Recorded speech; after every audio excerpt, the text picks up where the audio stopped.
Hey guys, welcome back to Mint City Mobile Podcast. We're here today with one of the coolest guys I've ever met in my entire life. I don't remember his name at all, but we're going to get into it. We're talking about everything. We're going... Hold on, we're going to fix this in post. Hey guys. Well, hello everyone. I hope that wasn't offensive. I mean that in the best of ways. As you can tell, we have Tanner back for yet another podcast episode. I don't know. Brought back by popular demand, even though there was no demand, but a lot of good feedback. I demanded, and so I am back. And we have some fun subjects to talk about. We're kind of just going to follow the conversation where it goes. We don't have any super bulleted points or anything, which is good. I think it'll be very natural. But I unfortunately got Tanner hooked on the crack that is Marvel Snap. So fear not, if you guys are not into Marvel Snap, the first half of this will be about Marvel Snap and what it does right and why I think it's a really good game in general, but specifically for the mobile platform. And then we'll kind of branch into another subject, so just kind of skip halfway if you want to get to that subject, but I don't want to ruin it. So, Tanner, you are just as addicted as me. Why? What makes it good? I'm going to back up just a second so I can address, yes, he did get me into this, and yes, I am absolutely addicted to it. But I will say it was absolutely a trade-off. I got this man to finally, after months of begging, It's true. to install Across the Obelisk, and we played probably like 2.5 hours according to the Steam. Yeah, so I'm going to be double-checking his hours put in because I have put in an ungodly number of hours into that. It's actually true. He's the Thanos of Across the Obelisk players. It's a fun game. Another sellout. If you guys, if Across the Obelisk devs, if you're listening, reach out, man. We've got some. This is a great game you guys made. But if you guys haven't downloaded it and done it yet, I mean that's number one, and then Marvel Snap is like number 1.1.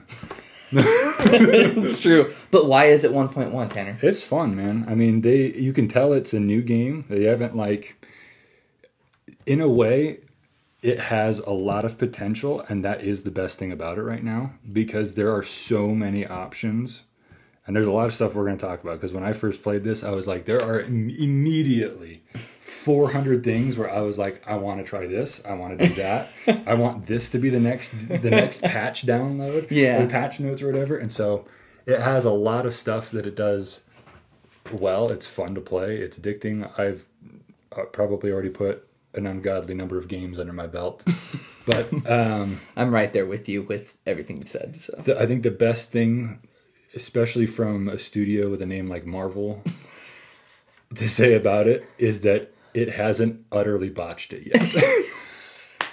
That in and of itself is the best endorsement you can give a AAA studio or the AAA name nowadays. Is that, I mean, I didn't hear a whole lot of hype about this. I mean, you just sent it to me and we're like, hey, you have to download this and play it. And then opening it up, I was like, I am already so skeptical. And I think for the first hour I played it, I was like, there has to be a catch. I was like, well, I'm not a huge fan of this. Well, this kind of rubs me the wrong way. And I was like, I think I'm actually just saying that because of the name Marvel. I was like, let me just think about this as a game that's not made by Marvel. And I was like, yeah, it's a pretty fun game. So they have not utterly botched it. And that's a relief, It's What's botching in your opinion? When you're referring to they haven't botched it yet, are you referring to monetization? Are you referring to like cash grabbiness of shoving the Marvel license into games and then monetizing it out the wazoo, or what are you referring to? There's a lot of different. I mean, when we're talking about all the different ways you can cook a turkey, like there's a lot of different ways. Some of them are going to light your house on fire, and others are not. But I think the first time I opened it, I immediately was like, okay, this is absolutely Supercell style screen. Oh yeah. What is it? Clash Supercell Royale. is known for a good UI though. Yeah, like it's functional and it works well on the mobile platform. So yeah, and in its own way, that doesn't inherently make it bad. But when I opened it up and saw the interface, there's so many people who have tried to replicate it. Yeah, and it's just like underdeveloped game. It should not be mimicking. Yeah, that. Literally just a mimic. Yeah, no and substance. so I was like, oh no, please tell me they. And it's just the layout for now. I'm assuming that they'll leverage those tabs more as they go along, and I hope that they do it correctly. But yeah, it's a pretty fun game. Yeah, I think what really works in its favor is the match length. I think the match, there's literally, and they've actually said this, the developer or the maker of the game mechanics or the originator of the idea, is that it cuts out all the fluff of other card games and you just get straight to the strategy and straight to the fun stuff. Yeah. And the match length is like, I think the longest match I've ever had was just the opponent. I'm pretty sure he was AFK during each, and it lasted like 5 minutes. Scrolling Instagram in between playing cards, and then he comes back, oh yeah, I forgot I was playing this. Yeah. Something like that. Yeah, I think the match length is, it's just so easy to squeeze in a match at any time, and it still feels fun and strategic and rewarding and intense. I think the snap mechanic, what do you think about that? Yeah, it's an interesting idea. I like that not every game, when you know, I've had games where I was like, all right, I theoretically should absolutely crush this person, but I'm afraid to snap because the last 4 games that I've snapped, I've gotten absolutely slapped hard. So I was like, okay, I'll wait. And then at the end, I'm like, okay, so I need to make a mental note. So it's fun, like that process of like, almost kind of like poker in a way. You play the opponent, not the cards you have. Mm-hmm. Because there have been times when I immediately know I'm going to win because I have the right cards. Exactly. Until round 5, and then I see what their cards are, and I'm like, oh, never mind. I was playing my cards and not the person I'm playing against. Yeah. It taps into that. I think it's just genius. The snap mechanic adds in that gambling nature without it actually being gambling. And so, like you said, it's like playing poker with just the chips, no money involved.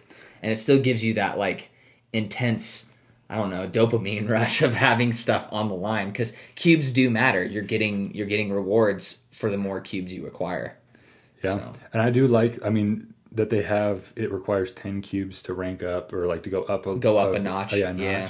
Because if you do a double snap match and you win, it is incredibly rewarding because you're like, that is 8 like retreats. 80% of the way ranking up another notch already from one game. Huge. I think snapping is 50% of the strategy of this game, is learning when to snap. Yeah, and that depends on a lot of things. So it is fun, especially for somebody with ADHD, where I'm like hyper analyzing. I'm like, based on the first card that they play, I feel like it's chess, where I'm like, yeah, okay, what could they have? What deck could they be running? Yeah, they played Squirrel Girl. Okay, what are all the decks that are in human existence that have Squirrel Girl in it? And then I'm like, okay, that's like 47% chess. Snap. I'm going to snap on this one. It's like, I think that's another strength of this game, though, is that like because of the way that everyone has a different collection, at least through pool 1, until everyone has that same. But even then, everyone's collection is constantly different because you're constantly unlocking random cards at random intervals, and it's just nice knowing that you're eventually going to have all the cards. But I feel like there's kind of a meta like revolving around a card effect, but I've seen just some bastardized decks, you know, like just like some weird stuff that works, and I'm just like, whoa, that was not a reveal, an Odin reveal deck. That was like some amalgamation of reveal and ongoing, or reveal and destroy. That was an abomination. I need to take a shower after losing to something like that. It's just fun feeling like I don't have to run the meta in order to win. Yeah. And that's a rare thing in card games, because if you want to win, you have to adhere to the meta. It is relatively new, so I think that is very subject to change. I agree. I guess this could work in favor of that or against that too, but because it's the Marvel Universe, there is a cap, theoretically, as to how many cards or characters there will be. And the way that they work around that is by reworking characters or cards or adding new abilities, new different things. And like a different, like not cosmetic variant, but a variant of an existing card with different abilities and the way it works. Yeah, I mean, like you can have, like, say, on reveal cards are just absolutely ruining every other deck. Then you can modify, you can make changes to existing cards, but you can just say, hey, this card, instead of being on reveal, is now going to be ongoing. And that immediately shifts the balance of power around and stuff. Or they can say, hey, we're going to build a new style of deck with new abilities, and we're just going to recategorize certain cards and adjust them accordingly to the introduced. I wonder, because this game was in the making for 4 years apparently, and so a lot of that went into balancing it and balancing the cards and creating the cards as is. So I wonder if they'd actually kind of deconstruct that 4 years of work and going into creating the cards, balancing them, making them what they are. I really hope that 4 years of work was mostly part-time, because if they put 4 years of full-time work, that makes me nervous. Because from the ground up, we're talking UI, everything. So because if the idea is that deeply rooted, I think that kind of leaves developers less willing or less excited about change. And I think that's really what this deck or what this game is overall, is it's set up to change, because inevitably you're going to have one thing that's going to be better than everything else, and that's not a bad thing as long as you still give other things an opportunity to outperform. I think the location system, where the locations are randomized every single game, I think that also makes meta less important or less impactful too. Because, I mean, I've literally had a match where first location flipped, it gives you completely random cards. You're not playing with your deck anymore. It's completely random cards. Then the third location flipped, and it's called Ego World or something. Oh, yeah. And it plays the cards for you. So the entire match was literally out of my control. I didn't have my deck and the AI, and we both double snapped. And so, like, what other card game has something like that happen? Like, it's just nuts. Yeah, as soon as I see something like that where it's just an automatic coin flip, I'm like, yeah, I'll double down. Why not? That's when millionaires and homeless people are made. Like, I mean, that's what I'm going to do. I'm going to go home broke, or I'm going to go home with 8 cubes. No balls. Let's do it. Yeah, number one thing about me is I'm more likely to do something if people actually believe wholeheartedly that I will not do it. Just to disprove. You're like, oh, you don't think so? He goes against the grain. I have no qualms. No desire, really, to, eat a slug or anything like that. And I probably never would under any other circumstances other than a group of, 5 people that I know really well that are like, you're not going to eat that. And I'd be like, all right, here we go. You've really exposed yourself now. So that's everyone's just going to be using reverse psychology on you now. Yeah, that kind of works against me when I'm, round 5 and they're spamming emotes at me. Oh man, and emotes! I'm like, you don't think I can win? You don't think? There's so much mental game with this too. It's good that they don't have an actual chat, because I could see this being so toxic. Oh yeah, because the emotes are already super toxic. But if you do the Deadpool, Spider-Man pointing one, that's my absolute favorite. Yeah, you totally taught me this too. I didn't even know there was an emote system in the dang game, and I was like, dude, no one is snapping after I snap. No one's doing it. And then Tanner's like, dude, just spam them like a really annoying emote, like the Spider-Man one that points at him, and almost he's 50% of the time it baits him. Just do it. And I was like, what? And so whenever I'm really feeling confident, I'll spam it, and then they'll snap. Yeah, it's the ego play, dude. See, so many layers to such a seemingly simple. All you gotta do is make people feel inferior, and the same thing. Maybe it's not just me. Maybe it's syndrome. A human thing. Yeah. Maybe you're just like, oh yeah. You might have that emote, but you don't have this card, and then immediately it's never mind. You have that card. That's all right.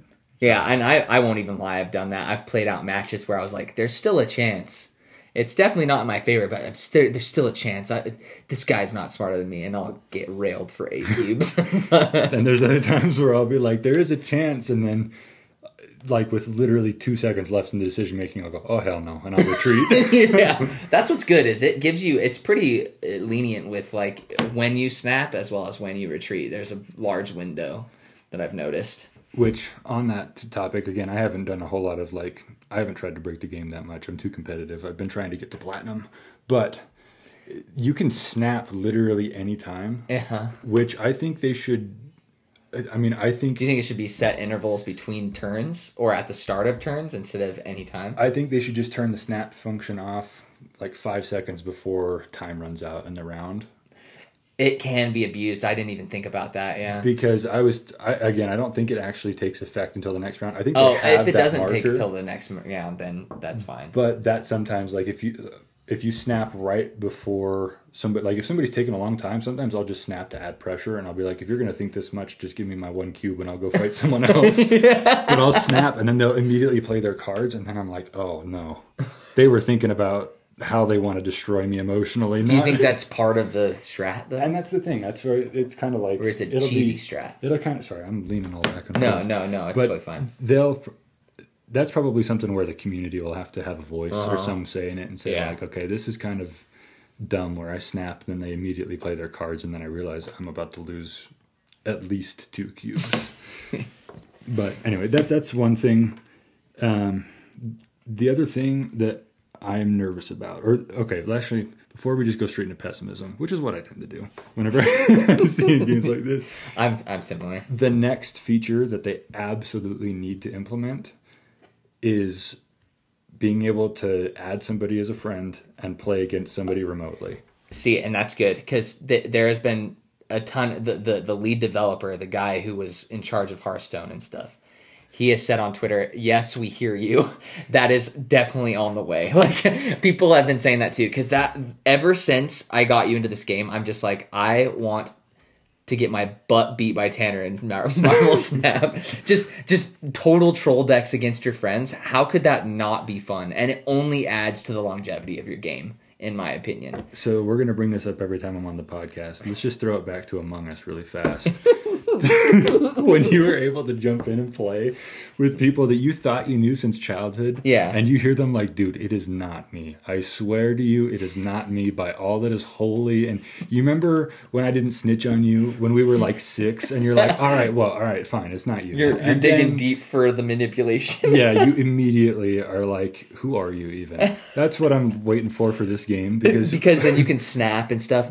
I wonder how that'll work too, because snapping won't really play a part long term. I wonder if it'll keep track of cubes between individual pairs. Like, if you play a person specifically, if it keeps track of the cubes that you've lost and won against each other. That's the only way that I could see snapping still meaning something when you're playing friends. I think it would have to be resources that you put up against in friends battles. Like credits and things like that. Oh, that's a good idea. Because that's monetized. Of course, they'd want to monetize it in some way. And the easiest way to monetize it is to allow you to watch videos to get credits for free. Because then you don't have to just dump $50 into credits so that you can play like have a limit, watch 3 ads a day to get 25 credits a pop or something like that. Yeah, and if they just say, like, instead of watching one video and then getting a reward of 10 credits, options to watch like 10 videos in a row and get 1,500 credits, I'd be like, oh, sure, man. I don't even usually watch these ads, but I'll pay attention for something like that. The feeling I've gotten from this, from Marvel Snap, though, is as an extremely polished and premium product. Do you think adding an ads-based system into the game would almost lower the polish or quality of it? I could see it turning off quite a few people, like in the mobile gaming space, from my point of view. I think it depends on how they do it. If you just throw ads in and force people to watch advertisements, immediately going to draw people or push people away. But if it's a voluntary thing where you feel like it's a transaction, which is how marketing should feel. First of all, if you're a marketing person and you're listening to this, please stop shoving ads down our throat that we don't want. Like, our marketing has become such a part. Like, if my time is worth something, marketing companies owe me a lot of money. A lot of money. Because I'll tell you, I haven't gotten a whole lot out of it for all the ads that I mean, that you make a very good point, though. Cable companies nowadays basically paying for advertisements. It really is. What? Dude, it's so bad. Now they're tossing advertisements in Netflix soon and stuff, too. It's ridiculous. Let me say, if you really care about my time, I would be 5,000 times more receptive if you pay to not have an ad. The next 2 hours are ad-free thanks to Subaru. I'd be like, oh, I'm trading in both my cars and buying a Subaru. Thank you. Like, if you're trying to get good publicity and you've got the cash, just buy out ad space and say, you know what, there's no ad space because of this. That's pretty smart. An extra episode every 3 episodes because of this person. I'd be like, I love you. I don't want to watch advertisements. I want to watch my show. That's pretty smart. I've heard of that idea before, but like I completely forgot about it. That's really smart. Yeah. But yeah, I think you tapped into it. I could see that being pretty beneficial for Marvel Snap too. And on that premium thing, if they're able to choose what advertisements they run, I mean, they could be running advertisements for their own shows, their own products, and feed it in. It's true. Disney Plus.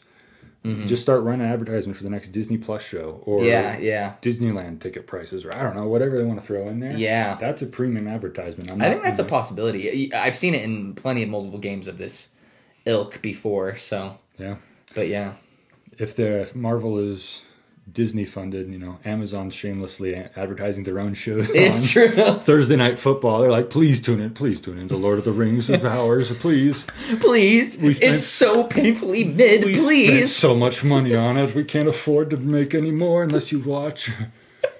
So if they're just like, hey, here's this new superhero movie that everybody's going to immediately be skeptical of, but this is why it's not horrible, then, that's where I think something like that would be fun. Playing against, I immediately was like, all right, I have to know if I'm good at this game or not. Who can I play to?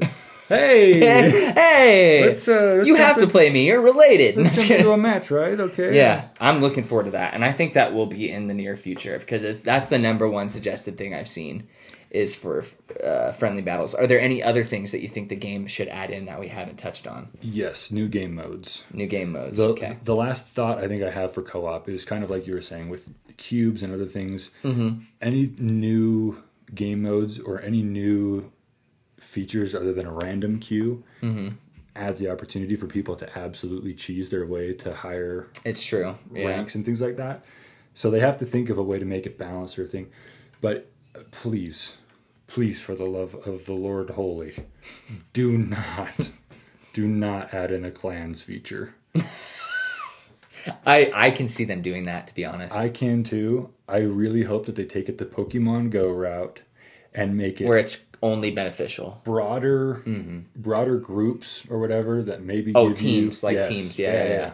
Something where like here's an event or something like that where everyone pitches in towards the event. Exactly. Like they have something like that. Did you see they just added it today? The Venom and Carnage. Yeah. The Venom versus Carnage. I think that's a good idea. It's kind of dumb because they're just like, well, you can add points to your team by getting cubes. It's a start for an event, but it doesn't change the actual gameplay that you're experiencing. Yeah, but as soon as you start adding clan gameplay or whatever, where like the collective group is trying to battle together, you have people that come and go, and it becomes so like tedious to log in to manage and stuff. It feels like more of a chore than I want to pick up this game and play it. Exactly, and this game tailors really well because of short match times and things like that. You can play an hour and you can jump 10 ranks or you can fall 10 ranks or you can really not move. And so if they're doing a clan thing where it's like, you got to earn cubes, I'm like, okay, I could be playing for 4 hours to try to get our clan up one thing. And then, now I've got to kick half of them who are AFK or haven't been on in 2 weeks. But I think a teams-based thing would be super fun. Yeah. Global competition and just like how many cubes each team has won. Super fun. Super cool idea. The boosters that you get from at the end of matches, like you randomly get boosters for a specific card to upgrade them. The system is there. Like there's no limit. I think they said a limit is there for gaining boosters every day, but it's practically non-existent because I've played this an obscene amount one day and I never hit a limit at all. I was still getting boosters every game. I think they're going to involve boosters in some way in a future update. And I think that's probably what the clan update is going to be, is boosters can be given to fellow clanmates. Or you can request, because you see that in Clash Royale. We've seen the Clash Royale thing. And I did like that about Clash Royale. If you're needing a certain amount of boosters for a specific card and you are just trying to level this card up to infinity, then you request it to your clan, and if someone wants to give you those boosters, they can, and there's a limit on that per day. See, that I wouldn't mind that because it's only cooperative and it's only benefiting you. Exactly. Yeah. I think if they do that, and that's all that they have those for is to share deck ideas and replays and stuff, that's really fun. Or play against each other, see when people are online. You can put together a group of friends, but as soon as they start adding in clan wars or they start adding all these different features, that's really a different game from what they proposed. And so I think the way to go is to have different, like I guess not single player specifically, because the number one thing that I thought also is I want to play against friends and people that I know are better than me. But I also want to do co-op, because how fun would it be if you had double the hand size, Yeah, you double the size of the board. You have 8 slots per deck or whatever, and then would they compile each deck together and draw from them to separate players, or they're still separate, Yep. but you play the cards on the same board. Yep. 6 locations. Yeah. I think they could do an AI. They could do an AI like event where you co-op against an AI. Oh yeah. And it's like heavily in the favor of the AI. That would be fun. I don't even care. Oh yeah. Well, yeah. And if it really is just for like, hey, if you this is an event, you get 10 chances. If you win 7 out of 10, you get a variant. Mm-hmm. Oh my gosh. Yeah. That would be super fun. That's like literally, there's no downside to it.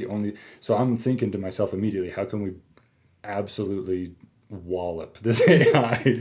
What can we do that'll make Across the Obelisk is really influencing you too, because that co-op it experience. super fun. Yeah. I think that's very viable. I think they probably will have an AI co-op experience of some sort in the future. Yeah. No doubt about it. Yeah. The other 2 things that I thought, and we'll kind of, I guess I'll push that one of them to a little bit later on, but kind of like they have these new seasons or whatever, these new missions. Mm-hmm. Even if it's just rotating out different game modes every couple of weeks, it would be super fun to have like a lightning round, or like there's an option to play a special game mode, double energy matches, or double locations. So now there's 6 and easily locations. Done by the developer. Easily done. Like it would take like no man hours at all to implement that. The other one that I immediately thought of, infinite energy. Just build a deck of 6 cost cards and just see what the options are. Like that's really what it would be super fun to do, because there's obviously cards that are better than others, or like it would make cards that you normally pass by because they don't have enough value. Then it allows them to be a possibility. Yeah. Because I mean, you could play that and you could think, oh yeah, I'm going to play all 6 cost cards. That'll be super fun. And then you play somebody that puts Moon Girl in their deck, all has like 1 cost cards and just 70 million Squirrel Girls. And you're like, what do I do? How did Thanos get beat by a bunch of squirrels? And that would be super fun to do. So no, and that's also doable. So events, different game modes, and those are kind of synonymous. I think that's what the different game modes will be. I think there will always be this mainstay game mode. Yep. Maybe just a casual and ranked queue, because I find it weird that there's not just a casual queue to experiment with decks, because you're kind of discouraged from it unless it keeps your highest rank. So if you drop, whenever you reach gold, you will get. It'll take that as your highest rank, no matter if you drop back to bronze or whatever it is, which is nice to know. But until you reach the highest rank that you want to, I feel pretty limited. Like I'm just like, oh man, I really want to use this deck, but like you said, I'm trying to climb to platinum, climb to infinite. Because I think me and you, like this sounds really cocky, but I think we can make it to the last rank. It's just a matter of time. Yeah, I've considered, I am stingy with my money. I try not to just dump money into games. Whether or not I stick to that, I won't divulge on this podcast. But I considered buying the pass, because I was like, it immediately levels up. It gives me a bunch of cards to pick from. I think that's kind of where it is a slow paced. Like when I was first playing, I was like, dude, there are so many different options. There's an infinite amount of playtime in this already. It slows down when you're limited to what cards you can upgrade, and that's where I think their cash grabbiness will become apparent, of how aggressively they're going to shift up or shift down. Yeah, and I did the math on it too. So the daily quests, if you do your daily quests, which are super easy, which I do appreciate, I don't need them to be super monotonous and super specific where I have to build a new deck every day just to get it done. Play 7,000 energy worth of cards. Yeah, because I think that gives you 600 credits for like roughly 600-ish credits for doing all the dailies. And that's a butt ton of credits to upgrade cards. Like that really is. Like I think the most you could upgrade a card for in one go is 500, right? Is that to 500 to max out a card on your Electra? 500 is to infinity. There might be one more after that. I don't know. Maybe somebody in the comments will tell us. Yeah, but 500, you'd be able to upgrade a card to infinity every day and level up your collection, which I think is fair. Like, yeah, it's going to slow down, and if you want to pay to increase that, but it's not going to come to a halt ever. Like, you will always... And apparently when you max out a card, it'll split the card, and you can start leveling up the card again. So it's literally endless, which I didn't know. That's fine. So you'll even have that card that's cheaper to level up, and you'll get more. Does that mean you can put 2 of the same card in a deck? No, I wish, but I think that's just their long-term solution. Are you listening, developers? I want 2 of the same card in a deck, please. That's an event. Hey, I'm there. If they really did spend 4 years in development, I mean, obviously that covers a lot. I think they have ideas in the tube, like they're ready. I think they spent 4 years to have consistent content for this game for at least a year. It would be super fun if they just. I mean, okay, another idea that I had: Forge mode. If you're a Halo fan, just give fans the resources and let people build their own game modes. Mm-hmm. And then share them with people, and whatever becomes most popular, have it be make it official or make it an event for like Christmas or something like that. Super fun stuff that you could do with it. But if they have the resources built out for 4 years, they should be able to just repurpose the same stuff that they have and let people run with it. Dang, yeah, we're straight up dishing out gold to these developers, man, and they should dish us some gold in Marvel Snap. I'm just kidding. Hey, we got official YouTube partner over here. Can we get some? Partnership, please? Brother. Can we get some sponsorships, please? Yeah, that's right. Hold on, I'm just trying to pull up an app like an easy button style. Yeah. But also, and at the end, I don't know if you have anything else to say, but I was thinking this would be a great segue into the second half for people who don't like Marvel Snap or are not interested in it. I think another huge thing that is kind of pushed to the back burner, and I feel like a lot of people just kind of see it as an option, but I think a huge strength of this is that it is cross-platform, cross-progression with PC. And so I'm surprised at how many people are playing it on PC. A majority of the streamers I watch are obviously playing it on PC too. But how do you feel about like cross-play, cross-progression, all of that jazz, especially when it's done with mobile and PC? I like that more if they have some of what we've talked about with co-op options. If they have a story mode that they put in or something like that. That was the other idea I had that would be really fun to do, is to do PvE. And just being able to queue up with somebody. If it's like an arcade mode where you face off against gradually difficulty increasing AI? Yeah, or you play it, instead of having like the locations, maybe you have an objective in the game of like, there's another way to win, or there's like something different that you can do with that against whatever AI it is that takes control of your ego or whatever it is that's just like, all right, here we go. You don't know how to play this game. Sit down, shut up. I'm about to... Anyway. But that would be super fun to do. And if you could play, single co-op or single mode or whatever at home on whatever platform, but then you're like, hey, I'm going to go to a friend's house. Let me pick up mobile and we can sit on the couch and play couch co-op, kind of like it was back in the old days. That would be super fun. And that's like, I think this is obviously geared for mobile. So I think the idea was probably mobile is going to be where most people, it's going to be most accessible to people. But let's also include a desktop version. Yeah.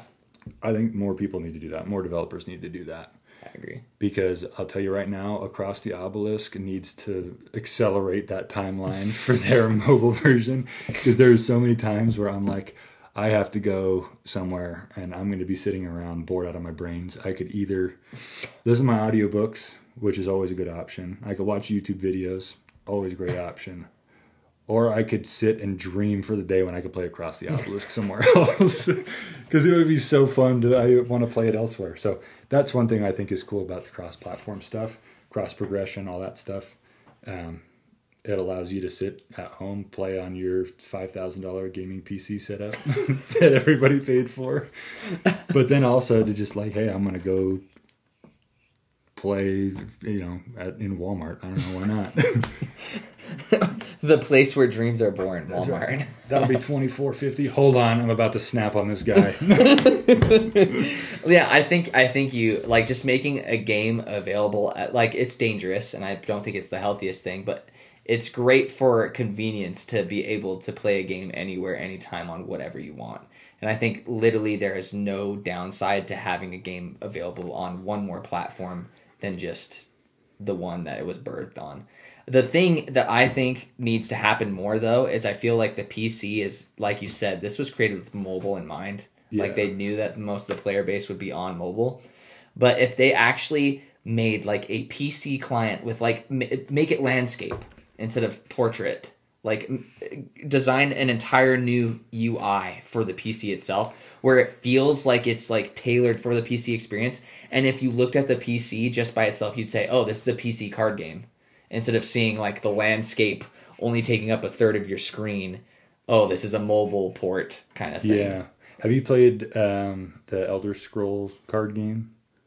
Oh yeah, I used to play it. Yeah, I loved the lane system. Yeah. Yeah, and how they have like on the side, there's like stuff that is at these different locations. You can like tap at the bottom. Oh yeah, and fiddle with them. Yeah. Like in Hearthstone too. This absolutely would do well with that because it's true. The special effects they have and stuff. You know, the first time I was playing, I don't remember what deck I had. I think it was just like a default. Is that game still alive? The Elder Scrolls card game? I'll check back on it every once in a while. The more fun thing, I never got. So it's still online. It's not wiped. I think so. Okay. I still have it installed. I'm gonna look that up while you're talking though. Check for a heartbeat. Yeah. But I never got into playing that one online because that one I felt was. It was Magic on steroids. That's what it was. It was super fun, but I get obsessed with a certain deck style, and I want to play that to my grave. And so if it falls out of favor, then I'm like, I don't want to play against anybody else. They're going to beat me. Yeah. But the storyline and stuff like that was fun. But that kind of special effects, I think I was playing. It was like the default Dan deck that they built at the beginning when here in Marvel Snap. I think it was. It died in 2019. Oh, rest in peace. Moment of silence. Yep. Dang. Well, it's in maintenance mode, so it's still available, but there's no updates. Oh, yeah. Or anything, no content. That's fun. Oh, it was Cyclops. That's what it was. Cyclops, if you just hold Cyclops out, it just shoots a laser across the screen. And I was like, what is happening? What is this? Dude, that is a huge strength. Let's just make this a whole Marvel Snap podcast at this point. But I think this game is as good as it is. Like, I think a third of the reason why this game is as good as it is because so much effort was put into the art style and sound design of this game. It is unmatched when it comes to style of a card game, in my opinion. Amount of effort in every card. I've gone back and forth on this in my head. I think I told you, like, when I sent my first impressions over, I think they could use some Marvel, like, actual Marvel soundtrack in here. Oh, I agree with that. From, like Marvel's Avengers theme, just different sounds. Because I think this is a studio that is paying for the Marvel license for this game. I don't know if it's actually Marvel who owns this game. So they're probably paying a fee, which if you're paying a fee for the Marvel license, you're paying a pretty penny.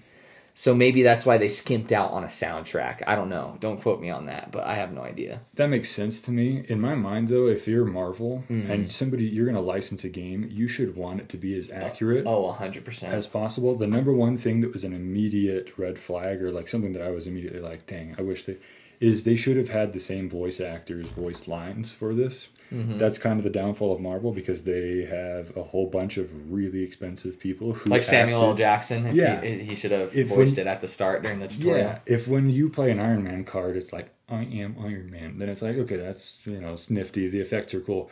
But if you have Robert Downey Jr. doing the lines, or you just, honestly, just rip the line from the movie. Like, if you don't want people to do new lines and stuff like that, just pull different quotes from the movies because they can separate the audio from that and just pull the.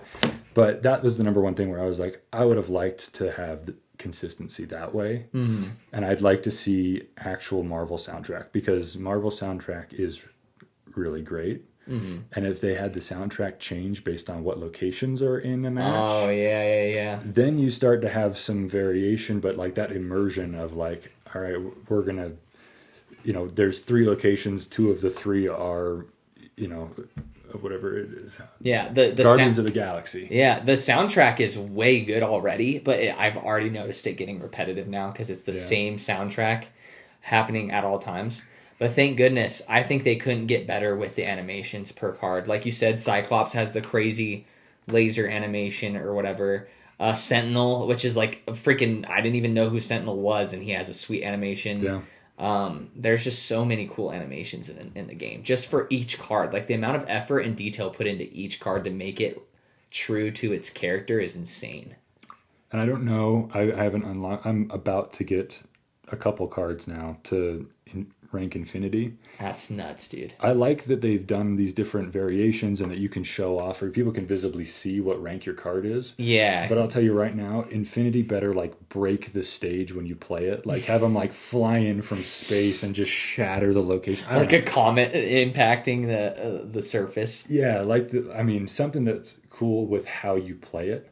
Yeah. Or like have it feel like it has like give more it a weight special, to when it like a lands. further upgrade, like an actual animation upgrade instead of just the visibility. Yeah, when you play this card, like that guy is gonna, even if it's a 1-cost card, if it's a legendary, you should have it feel like when you're playing it, it's like, look. It's like, oh crap, this guy's put some not money, put some time into this game. Yeah, like that card landed with some mustard. Now I don't know if I want to snap. Yeah.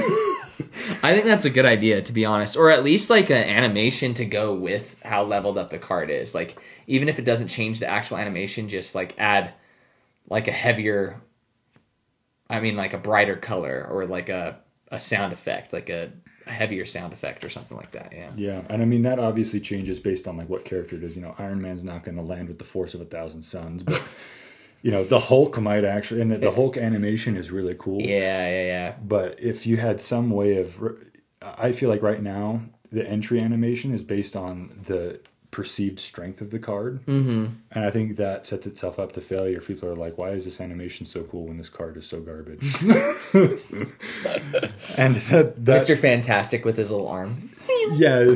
Don't ask me how punching it really does anything, but that's kind of where I think it'll vary based on what the fan base says, and as there are more people who play it, they'll probably get a lot more feedback. But that would also be another cool thing that they can do with like earning extra credits and things like that is, hey, we have a survey that we want you to take in game that's like 3 questions of like, what do you like the most, and then just put a selection of effects, sound, card variation, and then reward people for it, because it doesn't cost them anything, but it makes everybody feel like they're heard more. And I feel like who else is going to tell you better than the people who are playing it and pouring stupid amounts of hours into something that you spent this long developing? And I think that's another strength that we haven't mentioned is the main screen. Like you have it open right here, and it constantly cycles through, and they're really upfront with the events that are going on.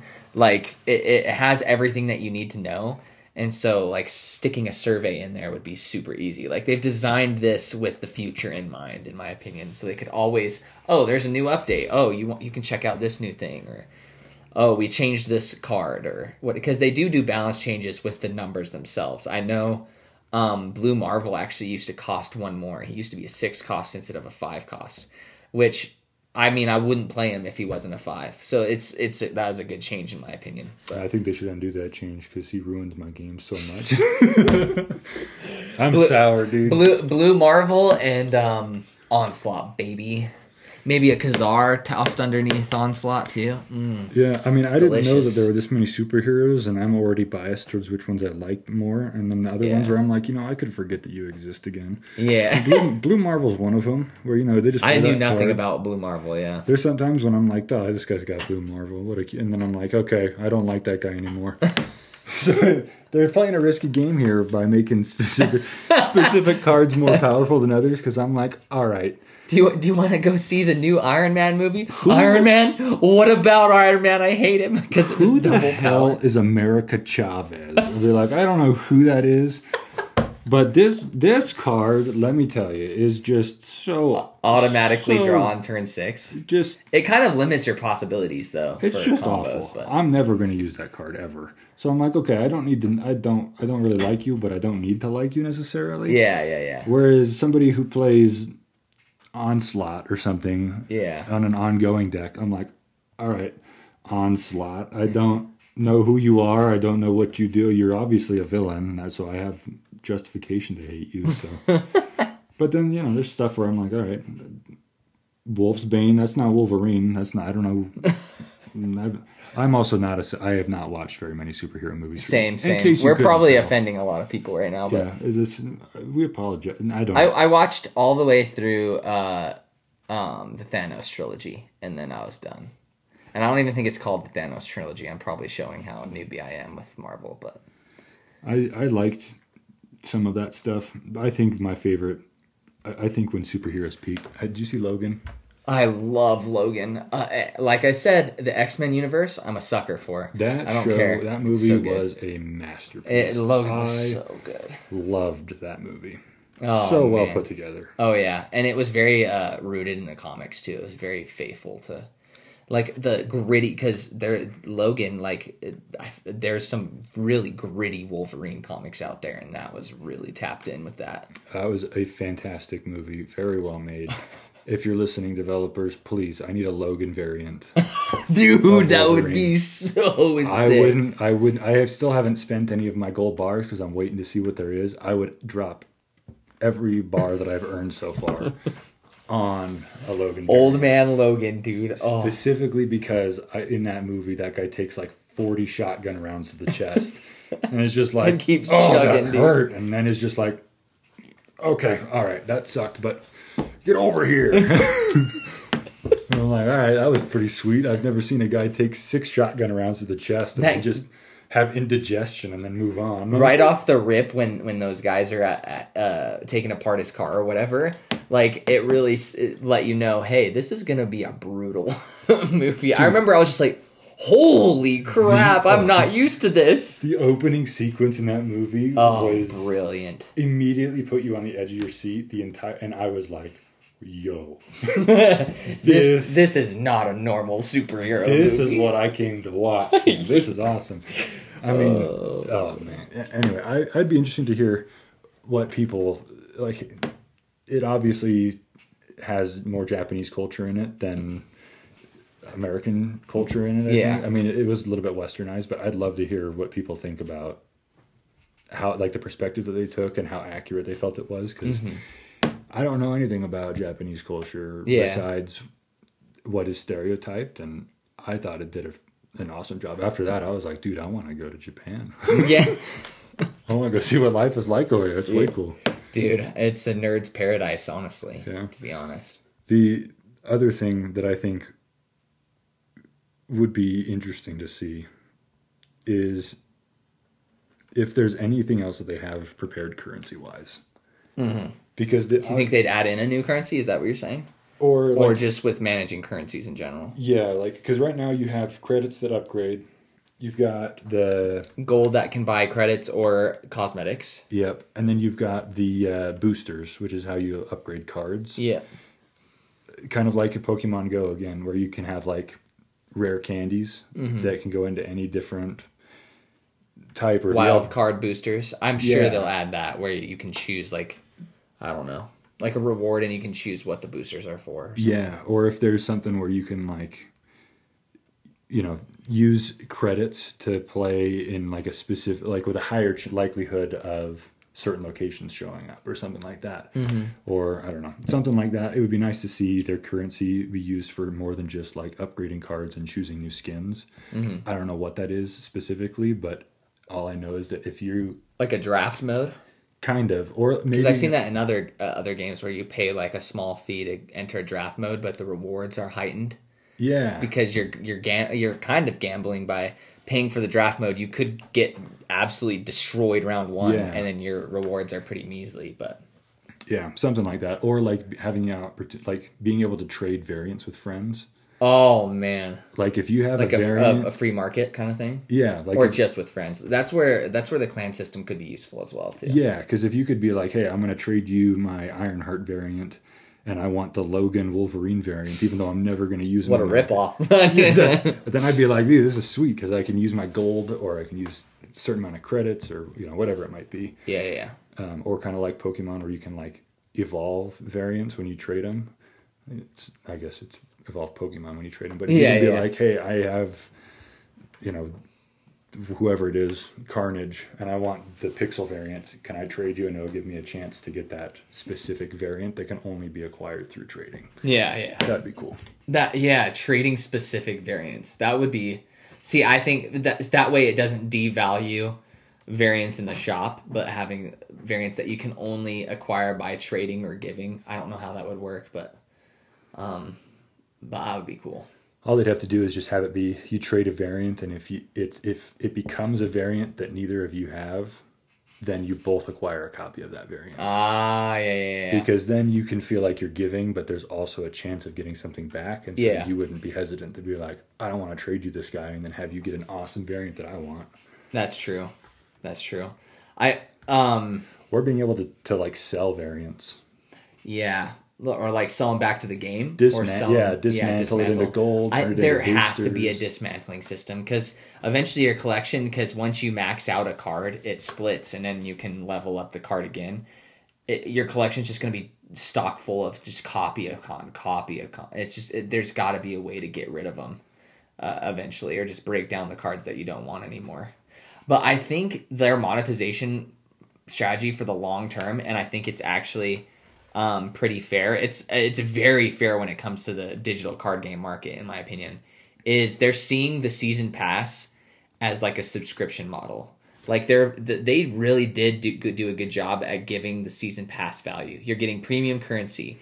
You're getting the in-game currency credits. You're getting boosters for specific cards instead of as well as random cards. So you can look at it like, I think the season pass this time is for Carnage and Miles Morales. And so you have enough boosters to max them out all the way, from what I can tell off of the top of my head. I think I did the math right, which I think that's pretty cool. Like, it's not a subscription model because I think subscription models are kind of like seen as archaic or a turn off Gen Z a lot. But Gen Z sees a battle pass, they're like, oh, dude, battle passes are the shiz, you know?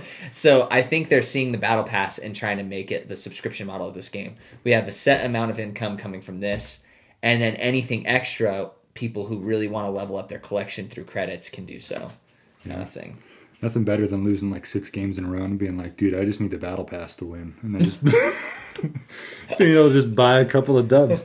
But I think the other thing that would be cool, I really liked when, again, we're dropping lots of ancient names here, but Fortnite, when they originally had their season pass, where if you got to a certain point, the next season pass was free. Yeah. Is a really cool idea. And is that in there? Is it able? Are you able to? Did they give you enough gold to buy the? Oh, you have to buy it outright, right? Yeah. It was direct purchase. And so if they have that option to buy premium and have it be, you know, if you get to a certain point, even if it's not free, the next season's pass is only 99 cents or something like that. Like, it discounts it for next time. You can, and if you have other monetization options and things like that, then you can predictably or sustainably allow people to unlock multiple seasons back to back to back. You'll get consistent numbers of downloads, playability, people inviting other people, things like that. That's something that I'd like to see, because I don't want to be paying $10 every month, 2 months, 3 months in order to feel like I'm getting all of the stuff from the game, because eventually there's going to be somebody that's going to want to start in December and they're going to be like, okay, there were 4 seasons in the past. There's a lot of stuff to unlock, but I have to pay $30 to get all of that content, which is pretty good. Like, I guess I've just played so many digital card games that, like, I know what people see as the standard, and this is like one of the most fair models ever. I'd say the only one that could be seen as more fair is Legends of Runeterra, but I'd say the grind is heavier in that. Like, you can get a meta deck out of Legends of Runeterra just by playing the game. But in this one, you guaranteed get cards every single day. Whereas Legends of Runeterra, you don't get to fill out a deck for like a month. You have to play for a month and then you get a meta deck for free. But this one, you could literally throw together the cards you get after a week and you're good to go. Yeah. So, well, they reserve the right to tag out, jump in the ring, and just throw everybody in a chokehold when they totally botch it. So there is a lot of stuff that they've done right. I've been surprised. I've been, like I said, I've been playing too much probably, but it's lots of fun. And, they seem like they've got a lot of stuff on the way, or a lot of stuff that's thought out. Mm-hmm. Who knows if the stuff they've got planned is what people want, but I guess we'll see. They've earned at least an opportunity to really capitalize. Yeah. So. I have faith. I will maintain faith until things look bad. I think I'll be able to tell. I think the first major update, I think Christmas, December will be a huge turning point, and we'll see how they do events and holidays, and that'll be a huge thing. Because if they don't do anything like the event right now, like I was like, that's nice to have upon launch, but that's not really an event to me. So I think Christmas will be a huge sign whether they're going to handle it right or not. I don't know if they've got the budget or if they've already thought things through, but if they had cutscenes for these different seasons too. Oh yeah, like an intro cinematic or something, like a cartoon. If they added a storyline to it, I mean, you could make it skippable cutscenes in case people really don't like a care. comic book. I could totally see them doing a comic book page. Because if they really are taking stuff from Marvel, they can just say like, hey, do we have creative liberty? And if not, even if they just did stuff from previous movies, that would be a way for me to know who in the world America Chavez is, or who is Misty Knight. Like, why do I? How old are these people? Who was the chick that doubles your hand size? What was her name? Moon Knight or Moon Girl? I don't know. Moon Girl something. Or Moon something? Yeah, Moon Girl. Moon Girl. Dude, like what? I think that's genius of you to say, though, is put some lore in the game, accessible, and it introduces these characters. Like freaking Tarzan-looking ass Khazar, dude. I want to know where who this the guy... heck is Khazar? Who's giving this guy his supplements? Because Tarzan needs He's to... definitely on the trend, dude. Let me tell you, this guy had long, flowing locks. I don't know who this guy is. He's on SARS, man. I want to know who that guy is. Death Star shoulders over there, man. Who the freak is Devil Dinosaur? Dude, I love that card. Is this Jurassic Park crossover or something? Like, it's not a good guy, I'd imagine, but does he do... I mean, anyway, it'd be... But maybe it's doing its job by making us like curious and bringing these like characters out of the woodwork, and then we go look them up or check out the comics or check out whatever piece of media they're in. Maybe that's what they're trying to do. I mean, that's. I think they'd see more success in that if they give you snippets. If they give like you a little seasons. taste test, and then you can explore yourself. They can also leverage that heavily into advertising for like, hey, if you want to see this show, it's on Disney Plus. This is what it's called. If you want to learn more about this character, yeah, I think that's what they're gonna do. They'd be stupid not to be honest. Yeah, you hear that, developers? You'd be stupid not to. My account name is not Mint City, by the way, so leave that account alone. We'll play a couple games and after this, and we'll throw them in somewhere. Yeah, I'll throw them up at the start. So if you guys have watched, it'll be quite a few minutes ago. You guys will have seen that gameplay, and you will see Tanner's name, which shall be nameless. He who must not be named. I'm going to say right now, I did not come up with this originally. I was looking through comments, and one of the top liked comments had that name, and I laughed for probably like a week straight. I was just randomly in a Walmart, I just think of that comment and the guy's name. So if I absolutely stole this and will not apologize. Oh man, lots of fun. But anyway, I'm trying to think if we pretty much touched everything on Marvel Snap so far. Any last thoughts with that specifically? Anything that you want to ramble about at the end of this podcast? I mean, we're at a solid hour, I would say, so far, give or take.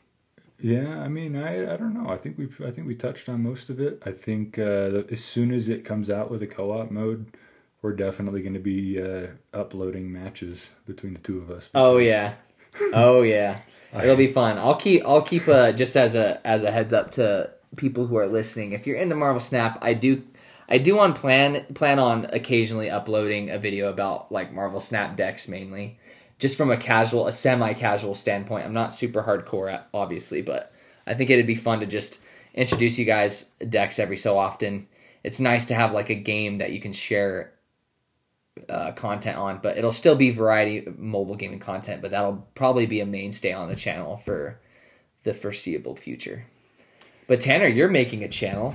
Yes. Do you want to plug it at all, or do you want to keep it anonymous for now? We'll call it TBD, TDB, whatever that phrase is. Yeah. But I've been thinking about putting some stuff out there because I feel like I think in my head at 1,000,000 miles an hour, and I feel like I've got some stuff that would be really fun. So stuff that maybe I'll come forward and once I've got some stuff up and running, some like video essays. It sounds like some ideas. Yeah. Like kind of just where you're like, you present a thought that you've had and then delve into it kind of deal, right? Yeah. Some stuff like that. I think one of the things I'm going to do on a regular basis is just take movies that were supreme letdowns and go into depth about technical aspects of why they That has potential to blow up, by the way. That's a very... I think it'd be super fun. And just dive in and just, this is where it kind of derailed itself from a technical aspect, or this is where they could have done this differently and that would have made it different, and then kind of rewrite some of it and just explain, like, if they had just changed this one scene or this one plot point. Again, I don't know. I'll be taking a lot of creative liberties and just saying, like, this is based on just this single episode. But I think it'd be lots of fun to just hear what the community thinks about, like, does this rewrite actually make the show better or the movie better, or does it make it worse? And just see what people think. But there's been a lot of letdowns. There's been a lot of AAA games. There's been a lot of movies and things. So do you think you'll do different genres of media? Will you do video games and movies? Anything's fair game? Oh, yeah. My ADHD brain will be on full display. I will have anything that you can possibly imagine, and things that probably shouldn't be imagined that are on. Have you watched a YouTube channel called Nerdstalgic? I have not. Everything you're saying is kind of like what they kind of do with video games and pop culture, like movies and stuff like that. You will definitely put a way more in-depth look into it, in my opinion. And then you just said something new, is like, if I rewrote it this way, how would it affect it? I think that's really cool too. Yeah, and then having people who are interested in that kind of stuff request, like, hey, what would happen if it were rewritten with this plot point? And I've thought about stuff like that all the time. Like, what happens if you take Harry Potter's character and you put him in Lord of the Rings? And you have Harry Potter carrying the ring. How does that change things like that? Or how does, anyway, it'd be fun. Lots of stuff, lots of potential. So once I've got some stuff up and running and something on the channel, like got the branding established beforehand.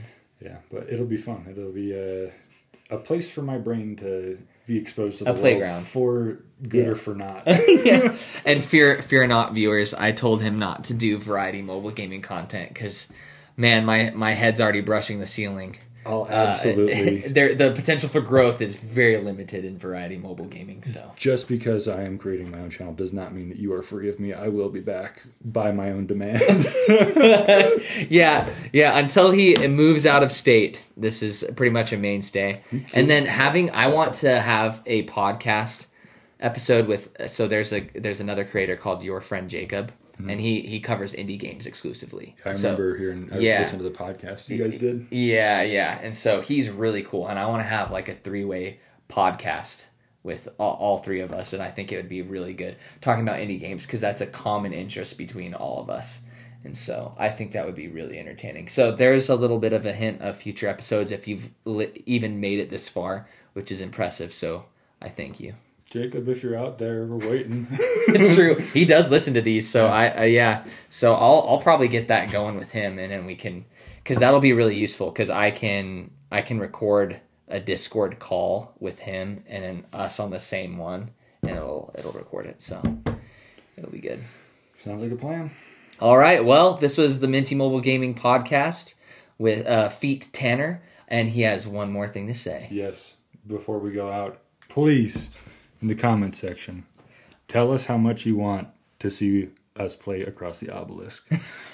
Just throw it out there. We'll play. If you have a way to record the gameplay, 100%. I don't have a way to do that because this whole YouTube channel is made off of my phone and my phone alone. Yeah, I will absolutely.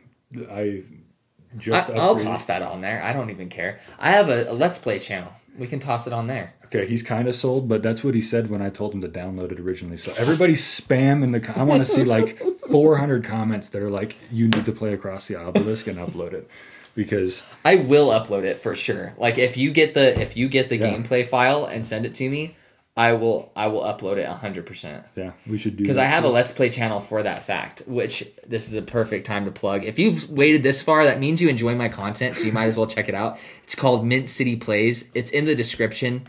Or I'll put it in the description. And it's where I play games outside of the mobile gaming space.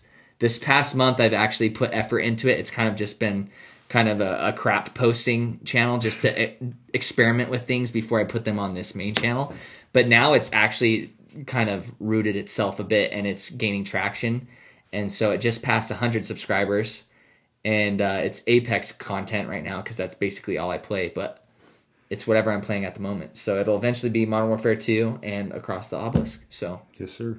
Yes, sir. Well, love you guys. I hope you guys are staying safe. and take it easy.